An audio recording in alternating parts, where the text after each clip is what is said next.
Hello，大家好，本期是我们的第86期 KL 学员的采访。然后我们先欢迎一下我们的 KL 同学，请 KL 同学跟大家打一下招呼吧。Hello，大家好，我是摩登风格化全流程班的 PYL，我的老家来自四川成都，目前也在四川读大三。那我们先看一下他的作品吧。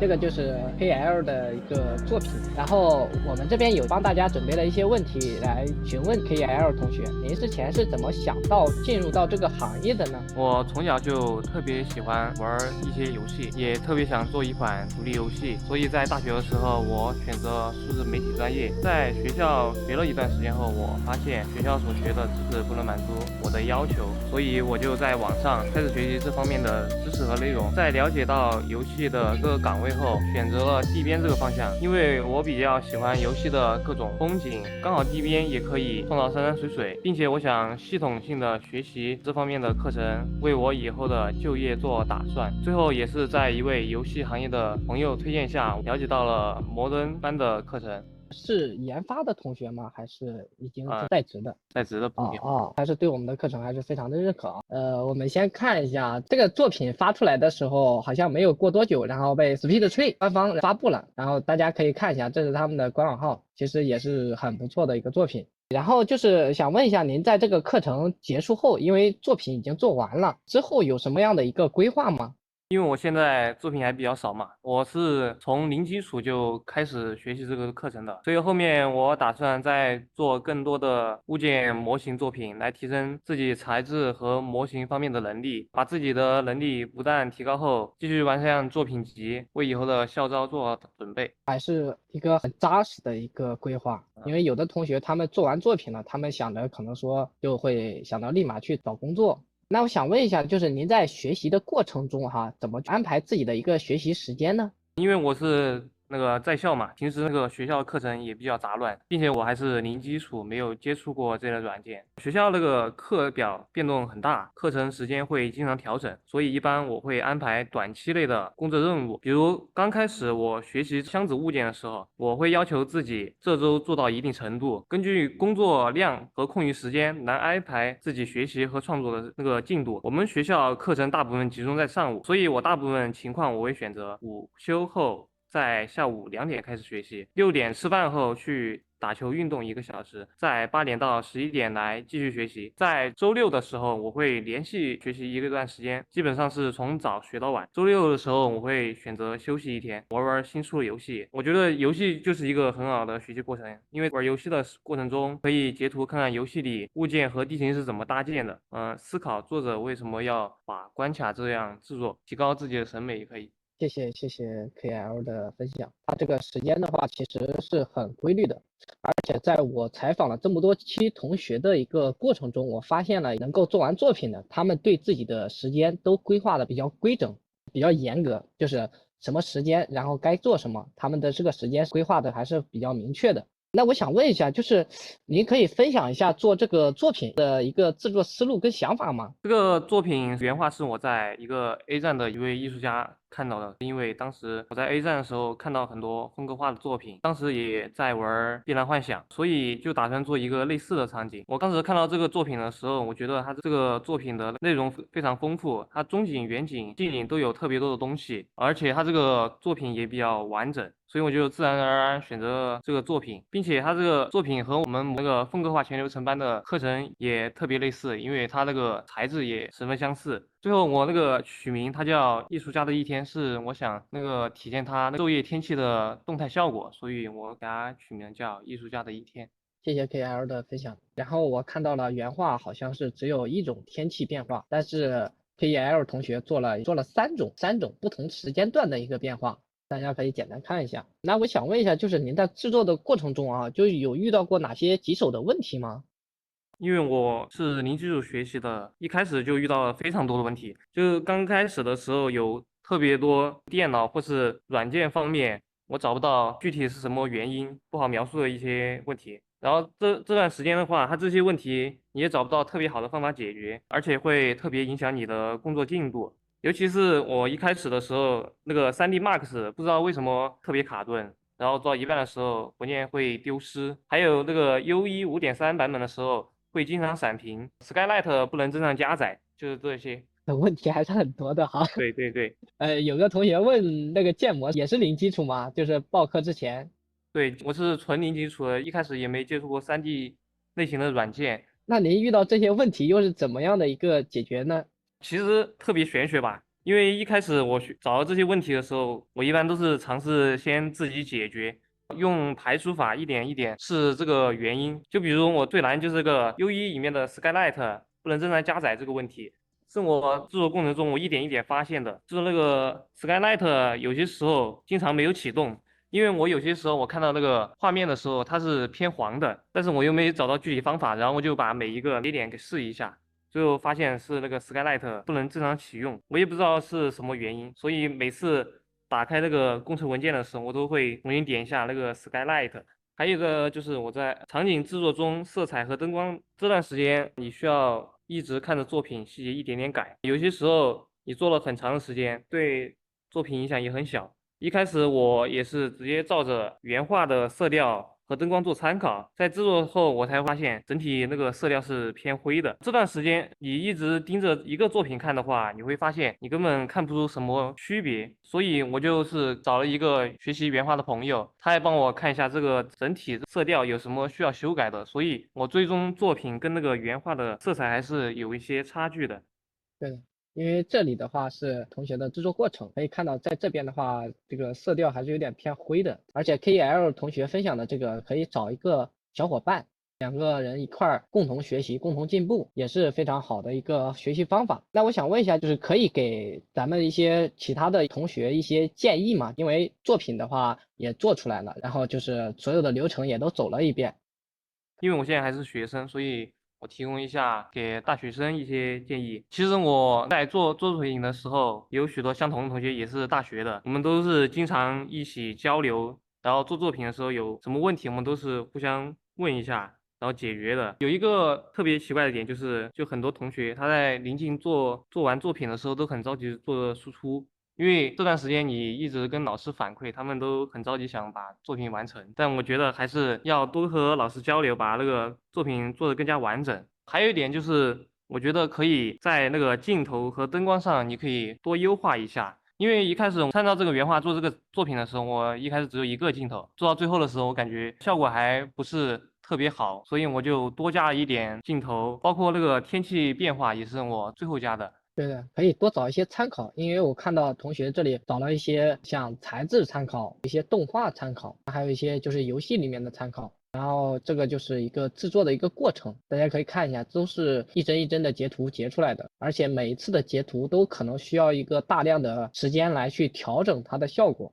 这个是同学的一个作业更改和参考，可以看一下。也是非常繁琐的，也是找了很多的参考，所以大家在做东西的时候可以多找一些参考，这个是很重要的。以上的话就是 KL 同学的一个分享，然后呢，我也想说一下我的一个建议啊，就是我根据目前的一些同学的情况，就是要时刻准备着作品，等待着机会，然后呢，等待机会到的时候要抓住它，要不然的话，机会它是稍纵即逝的。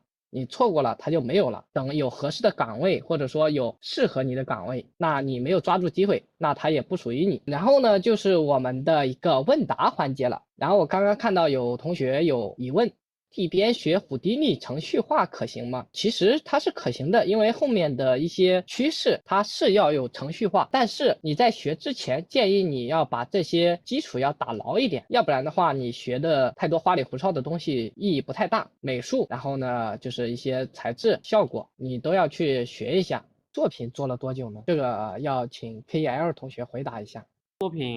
一开始我是先学的那个预科班，学了大概2到3个月才开始做的这个作品。作品是集中3月到6月、9月到11月，一共是2段时间制作这个作品，哦，也就相当于说做这个作品的时候是3到4个月左右，4个月左啊，右。对。差不多5个月左右。然后还有一些零基础的一些东西，因为很多同学他的这个基础差的话，你可能说需要补一些基础，老师我是数媒系的，就是课程程序方面比较多。你这个的话，你要去明白自己后面的一个方向。我举个例子啊，你后面想从事模型，那你就要去专精，因为学校教的不一定对你后面找工作适用啊。每天要做多久呀？还要麻烦 KL 同学回答一下。我这个每天的制作时间是根据学校那个上课时间规定的。具体的话，应该是一到周五的时候，我平时是做3到4个小时，星期六的时候几乎就是从早做到晚，然后星期天就是给自己休息一天。时间还是安排的非常合理的。这边都要学哪些软件？这个的话，其实软件还挺多的。稍等，我截个图啊。软件的话，其实还是要看你的一些具体的工作内容吧。因为有的像这边它是会进去大白盒，那它可能说只用到的就是 U1或者说3维软件。那有的如果说你要做资产的话，那分 UV 的、雕刻的、做贴图的、渲染的。那如果说你要去做植物植被的，那可能就是说你需要 ST 或者说配合的 ZB 一些等等类似软件。所以说还是要看一下你的具体的一个工作的内容。我们学员大家的作品的话，基本上是不存在模仿一个案例的。这样的话，学东西你模仿案例学东西学得太慢。应聘资深跟高级需要什么？需要你的项目经验，然后一些履历、一些作品等等等等。要公司去评级，不是说应聘啊，公司给你评到什么级别就是什么级别。举个例子，就像今天吧，今天有个同学入职腾讯了，他本身是资深，然后呢，因为前几家公司的履历不太漂亮，所以说就导致他的资深没有评到，只能评到了一个高级。P9级，P10就是资深。这个行业会有年龄门槛嘛？这个东西理论上来说是没有门槛的，没有年龄门槛，但是你不可能太大啊。你年龄大的话，人家是会不要的。他没有明文说你什么年龄，但是他不要你，他会找一些理由把你干掉。那你说实话也没办法。有进大厂作品不太方便看，这个可以给你看一下。这是我有印象的，人家已经入职过了，应该没啥事儿，给你们找一个。其实像很多同学都在大厂，这个也在，这个也在，这个也在，这个也在。这个也在，这个占一半吧，这个也在。像我们同学很多都在大厂的，这个好像也在，对，这个也在，这个好像在育碧还是在 EV 来着，忘了。这个也在哪个城市好就业？你这个要看能力，你的能力处于一个什么阶段？如果说你能力强，哪个公司都好就业。如果说能力可能说差点意思，那你可能说需要去一些外包公司，哪些地方外包公司多，那你可能就要去搜一下。一般多少岁这个行会定义大？如果说你是刚入行的话，那肯定说是30多入行就有点偏大了，因为你是纯白去入行，那别人说实话都到你这个年龄了，都有多少年的经验了。这招没经验能直接入行地编吗？如果说你是指外包的地编，有可能；如果说是研发的，那就够呛了。自己做的贴图吗？对，都是自己做的。学多久看你的一个程度吧，因为有的同学他学的也比较快，课程周期是16周。外包好吗？外包它也有分好的跟差一点意思的，这个也不能去评价人家，还是要看你的公司。应届生去外包靠谱吗？如果说你的能力还可以，那我建议你能走研发就走研发，因为你走研发的话，你的起点就会高很多。如果说你刚毕业你就进了某大厂，那你的起点是不是会高很多？那你总比要进外包的要强很多吧？是不是？虽然说话不好听，但是它是这个道理。你接触的人他也不一样，他为什么会有这个划分呢？就是说外包、小研发、中型研发、大型研发，他为什么这样划分呢？它是有道理的。反正我的建议就是你要抓紧时间。他投简历都没回，那你不能投一些小厂吗？小研发吗？不要一直盯着大厂啊！你一直盯着大厂干嘛嘞？小研发都是外包的多，对啊，所以说要在学校的时候要尽量的去把自己能力提升上去，这样你才能够毕业的时候进研发。很多同学都是没有意识到吧？内培的话，其实很多啊，很多内培他确实要签的，因为人家培养你了，你对吧？培养你差不多了，你拍拍屁股走了，那人家培养啥嘞？白忙活，是不是？所以说能进研发最好进嘛。而且研发它的岗位其实一直在招，很多人都是没有取到，要么就是不知道，信息差，作品少。对啊，你已经明白了你的问题，那你就要去准备啊，缺啥补啥，缺作品就去做作品。其实我应该发现了一个问题，很多同学应该是那种想做作品又坚持不下来的，到最后吧，搞得自己玩也没玩好，做也没做出来，好玩玩，天天玩。你要么去好好的去玩，你要么就是好好的去做。现在去找工作，还是说准备好作品？你肯定是准备好作品呀，你没作品，你找工作谁也不要你啊。他现在就这样的一个流程，先有作品去求职，人家才能给你测试，然后呢才有机会入职。你连作品都没有，你怎么搞嘞？现在招人特别多，看公司吧，因为有很多项目在铺量，招人的是很多的，但是难受的点儿就是你没有作品，这是很难受的，他连测试都给不了你。就像今天那个社招的那个同学，金大厂的，人家也要做测试呀。只不过测试通过了，然后面试没问题了，人家才进去的，才拿到的 offer。你没有作品，你做不了测试，你的能力不行的时候，那人家是不会那个的。我第一边入公司，直接被迫转岗特效。那你这个公司的工资调的这个没办法，看你的一个情况，有这样的。之前也有同学学的是地编课，但是人家特效进了某大厂，当然是学生。都要做测试，然后都要准备作品，要准备能够代表你当下能力的作品。你不要搞个几年前的作品去求职，简历投过去，你照样没有水花。对，大家还有什么问题都可以打在评论区啊。还有一个点跟你们说一下啊，在我个人的账号，然后分享一些东西干货啊，应该对你们有用，可以去点个关注，然后去看一下。当然，如果说有疑惑的话，也可以私信呀，或者干嘛的都可以。当然是公益的，不收你们任何的东西。所以说你们也可以关注一下啊。这行空窗期影响大吗？空窗期的话，尽量保证半年左右，不要太多。太多的话，人家就会问你为什么在这么长的时间还没有找到工作？有什么大厂容易进的？没什么大厂容易进的，大厂都不容易进。你想一下，现在的人学这个东西的人越来越多，有个岗位说的不好听一点啊，见到骨头一样，猛咬猛上。所以说大家学生的时候一定要抓紧时间。在职的话，哪怕你入行了，入大厂了，你都不要去闲着去做作品。说句不好听的，你项目爆雷了，你会很懵逼的状态，你会一切归零。春招呢？春招也可以，春招也属于校招嘛，没有相关的实习，你本来就校招，你哪来的什么实习经历？实习经历只是次要的，主要的是你的作品。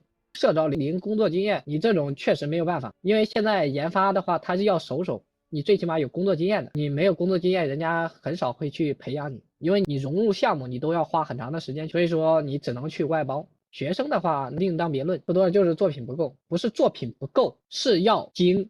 对，送你们2句话，因为在最近同学有面试的时候，我给他们去开了一下小灶，准备作品或者说面试的时候，你不擅长的点儿，或者说你不太擅长沟通的话，少说。这个是指面试，那个指作品，宁缺毋滥，就差意思的吧，不要放在你的作品集里面。前面是面试，后边是作品集。这是最近有一个同学在面试的时候跟他聊的，做一个场景全流程大概需要多久？看你的基础。这个同学就是零基础，连学在做这个全流程作品，这个是4、5个月，那个学的话是2个月左右吧，7个月。我发现很多出作品的同学，他们的时间都是规划的很好，什么时候去玩，什么时候去学，你的效率才会增加。确实，也值得我学习。社招从一开始进外包公司跳研发要多久？有作品的情况下，其实2、3年就差不多了。当然你要有适合你的岗位，你这个作品是入行之后能够代表你当时的能力的作品，2、3年，2年就左右差不多了。1年的话太短。毕业之后想转游戏行业，这个东西没有什么难不难的，大家不要去听外面那些人瞎扯淡。你入不了研发，你入个外包，你只要作品可以了，稍微不要太差劲儿，进个外包没有什么难的，只不过是待遇可能说会差一点。差一点的话，那你就卧薪尝胆嘛，你本来就没有什么经验，你需要去积累经验的，先入行。对，再说你们一句话，先就业再择业，你连行都没有入去，你就想着干啥干啥的，不现实的。这行年龄不会，没有这么夸张，没有这么夸张。你30多了，你的级别也上去了，没有那么夸张的。30多了，你转个管理嘛，转管理岗嘛，没有那么邪门。你到这个年龄了，你的能力也上去了。而且我最近有跟一个同学聊天，他一个朋友 P10在某大厂 P10资深，他就比你这个要大呀，人家将近40了还在干。所以说这个东西没有那么邪门的。3个班一起报没错，不是呀，你一起报那你肯定要错开嘛，你学得过来吗？不要一下子整3个。我之前有跟很多同学说过，流程都是相通的，主要的就是风格不一样，没必要一下子报这么多课，报这么多课你花那么多钱干嘛嘞？图啥？又不是说让你立马就业，是不是？3个课加起来也得1万多了。就像我刚才跟你们分享的这个东西一样，你适合看一下这个视频里面最后一句话，很适合你。外派建议去吗？不会脏什么嘞？外派是什么？你是外包的人，把你派到了，当然也有2种，一个是驻厂的，一个是子公司派过去的。就是外包的人让你跟大厂的、跟研发的同学坐一块儿去做，脏什么嘞？这是你扩人脉的好机会。这是用什么软件？用虚幻引擎。外包有哪些好的公司吗？就是我刚才说的呀，都一个鸟样，干活干得多，钱少。你要分你的情况，你进不了研发，那你就进个外包，积累一下工作经验嘛。我之前有跟你们说过，先是工作经验，然后是研发经验。哦，对，那个项目经验，研发就是项目研发经验，然后就是完整项目经验，然后就是爆款项目经验。你要分这些东西的。其实你进外包的话，它只是工作经验，它不是项目经验。虽然说你有参与项目，但是你不算的。所以说一定要注意，进不了研发你就进个外包，老老实实干着，干个几年，沉淀个几年，对吧？准备一些作品，有机会了你再去跳研发，这不是再让你外包待到嗝屁的。一定要注意，然后呢，你的作品没有足够的好，让你做研发测试你也做不过去啊。沉淀的时候要去观察、留意、扩人脉。为什么要扩人脉？还有一个例子，有一个同学，他朋友在那个小研发里面，然后呢，他朋友刚走，他朋友就跟他说了，然后呢，他就立马接到了测试。当这个招聘信息还没有发出来的时候，他已经把测试做完了，已经在面试上了。这就是你的关系，这就是你的圈子。然后还有什么问题吗？不要太大，跳槽频繁的话，人家就会问你为什么待不下去，你是不是被裁了还是什么？一个公司要待个1年以上，不要跳得太频繁。大家还有什么问题吗？没有问题的话，那就下播了哈。